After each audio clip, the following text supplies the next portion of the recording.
quelques enseignements de cette enquête que nous avons réalisé en septembre l'année dernière et puis en septembre cette année auprès d'un panel de chefs d'entreprise et de managers. Nous avons eu 150 réponses cette année, un peu plus de 180 l'année dernière. Et donc la typologie, c'est principalement des entreprises de taille intermédiaire, des PME. Il y a beaucoup d'entreprises du secteur des services, mais aussi de la grande consommation et du secteur industriel. Alors le premier enseignement que je voulais partager avec vous ce soir, c'est que à une très très grande majorité, pour ne pas dire dans la totalité des retours que vous avez faits, vous estimez que le courage fait partie de votre quotidien, fait partie du quotidien des dirigeants et de la fonction de dirigeant. Pour 90% à nouveau d'entre vous, vous voyez le courage comme une vertu essentielle pour à la fois réussir en entreprise, mais pour la réussite de l'entreprise. Pourquoi? Vous le dites, le courage permet de se mettre en extension, d'être en développement, pour les managers de se mettre en déséquilibre avant, comme on dit aussi parfois, et d'aller prendre des risques, prendre des initiatives qui sont in fine créatrices de valeur. Le courage fait partie du quotidien, la peur aussi. On en a entendu parler à l'instant, on en a entendu parler à plusieurs moments dans la journée.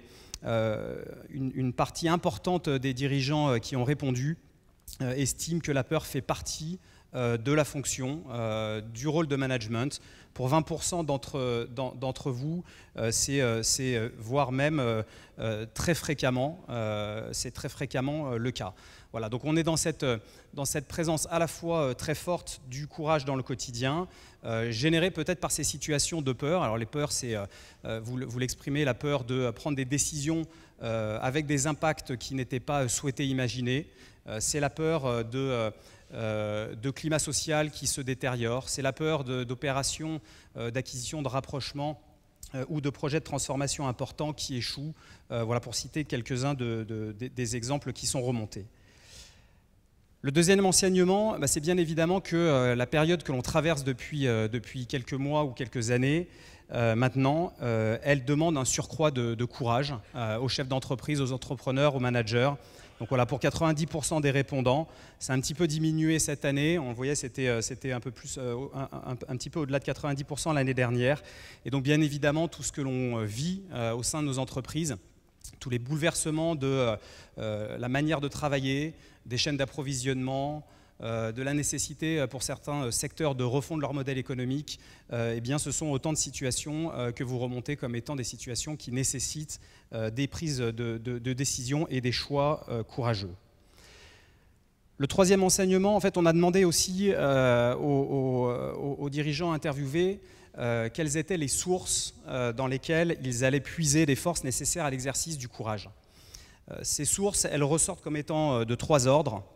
La première source, c'est le sens de l'action professionnelle, la vision de l'entreprise, la raison d'être. Je pense que le témoignage que nous a donné ce matin Emmanuel Famer en ce sens illustrait très fortement le fait que voilà, ce sens et cette vocation de l'entreprise, elle est génératrice et elle est source de courage. La deuxième source sont les valeurs et les convictions personnelles. Je pense qu'à nouveau, dans tous les témoignages de la journée, on a pu aussi percevoir ce fil rouge, que ce soit la famille, que ce soit la foi pour certains. Ce sont autant de valeurs et de convictions qui permettent de générer du courage et d'aller puiser des forces nécessaires à l'exercice du courage. Et le dernier, c'est le collectif. Le collectif avec la dimension sociale, la dimension, enfin les salariés, les clients, qui sont aussi des sources de courage pour pas mal de dirigeants qui ont donc à hauteur de 36% plutôt remonté cette dimension-là. L'enseignement numéro 4 que l'on tire de cette enquête, de cette étude, c'est que les manifestations du courage, la manière dont dont le courage se manifeste en entreprise, vous l'estimez sur les 5 dimensions majeures qui sont à l'écran ici.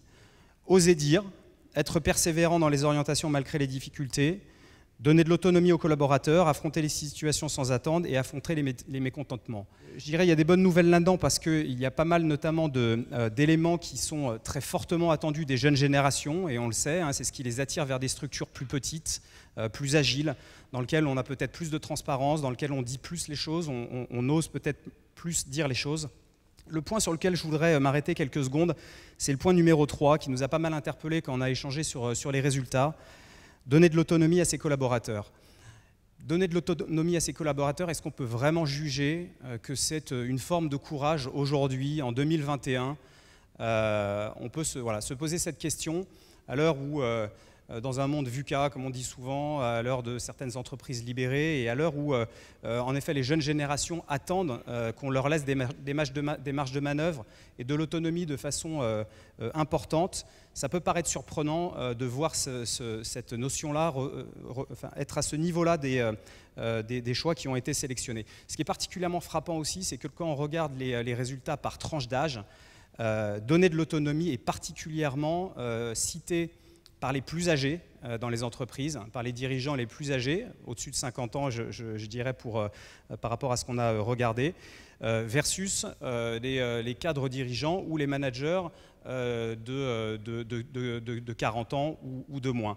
Donc on a aussi là, je pense, un sujet peut-être de mise à jour du logiciel managérial ou du référentiel managérial, peut-être des plus anciens d'entre nous, pour se mettre à nouveau peut-être dans l'esprit de ce management du XXIe siècle. Les freins pour le courage, je vais passer un peu plus rapidement, ils sont un peu en contraposé mais de 3 ordres. Tout d'abord, dimension culturelle. Voilà, lorsque l'organisation n'encourage pas à oser, lorsque l'entreprise et peut-être les pratiques managériales ne développent pas une culture de précaution. Et donc ça pointe du doigt la nécessité pour les dirigeants et pour les cadres de développer une culture de l'audace et probablement d'encourager les équipes à sortir des sentiers battus. Deuxième dimension de frein au courage, plutôt de dimension managériale. C'est lorsque les attentes, les droits et devoirs ne sont pas clairement explicités. Pourquoi ? Parce qu'on ne crée pas les zones d'initiative. Du coup, l'initiative, elle se prend et elle s'opère, mais dans un cadre donné, néanmoins. Et lorsque l'on est flou sur les attentes, lorsque les règles de délégation et d'autonomie ne sont pas claires, on n'encourage pas la prise d'initiative, la prise de risque et donc le courage. Et puis, troisième dimension de frein, c'est lorsque l'intérêt individuel prime sur le collectif. Je pense qu'à nouveau, dans un certain nombre des témoignages d'aujourd'hui, on a pu aussi s'en rendre compte. L'avant-dernier point que je voulais partager avec vous ce soir, il est particulièrement interpellant, puisqu'on avait posé la question aux dirigeants de est-ce que vous pensez que votre entreprise encourage le courage ? Et ce qui est particulièrement frappant, c'est que, vous le voyez, à hauteur de 90%, plus de 90%, ils répondent oui à cette question, mais que leurs équipes répondent oui plutôt à hauteur de la moitié de ce score-là pour les managers, un petit peu plus pour les salariés.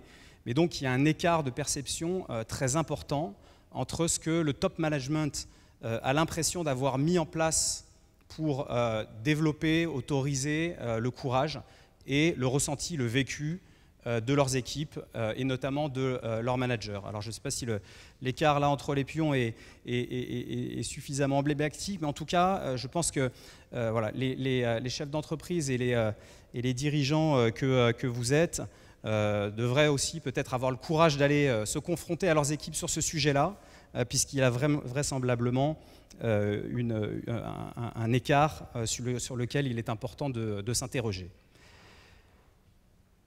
Voilà, pour terminer, on avait proposé aux participants de citer un certain nombre de noms, de personnalités qui, pour eux, étaient emblématiques du courage. Alors la liste était assez diverse et longue. On en ressort néanmoins 4 grands types de profils. Le premier sont les dirigeants qui sont engagés dans la responsabilité de l'entreprise. Je pense qu'à nouveau, au fil de la journée, et notamment dans l'intervention d'Emmanuel Faber, on a ressenti ça.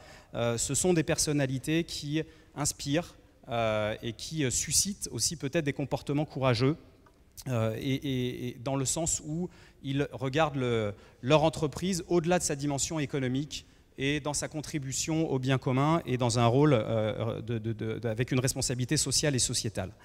La deuxième catégorie sont les dirigeants qui ont fait preuve de résilience ces derniers mois, ces dernières années. Alors là, la liste est assez longue. Vous en avez un certain nombre, mais on a eu, je pense aussi, un très bel exemple avec Olivier Ginon ce matin de cette capacité de résilience, de cette preuve de résilience qui est emblématique de courage et qui inspire beaucoup. Des personnalités politiques. Je ne reviendrai pas sur les interventions d'il y a quelques minutes. Et puis, beaucoup de personnes morales, de collectifs, voilà, les hôtels, les patrons de PME, qui ont été, durant la crise, confrontés à des situations au cours desquelles le courage s'est exprimé. Voilà pour ces principaux enseignements. Alors, je ne sais pas si le courage s'attrape. En tout cas, on sent bien au travers ces résultats qu'il se suscite et que l'exemplarité des dirigeants, l'exemplarité managériale est un moyen de susciter le courage. On voit bien aussi que le courage se cultive en entreprise et qu'il est possible de créer les conditions qui vont permettre l'émergence de comportements courageux dans les entreprises. Et je pense que c'est voilà, la responsabilité à laquelle vous êtes appelés, nous sommes appelés dans nos fonctions managériales pour continuer dans le développement de nos sociétés respectives dans les mois et dans les années qui viennent. Voilà, merci beaucoup. Merci Guillaume.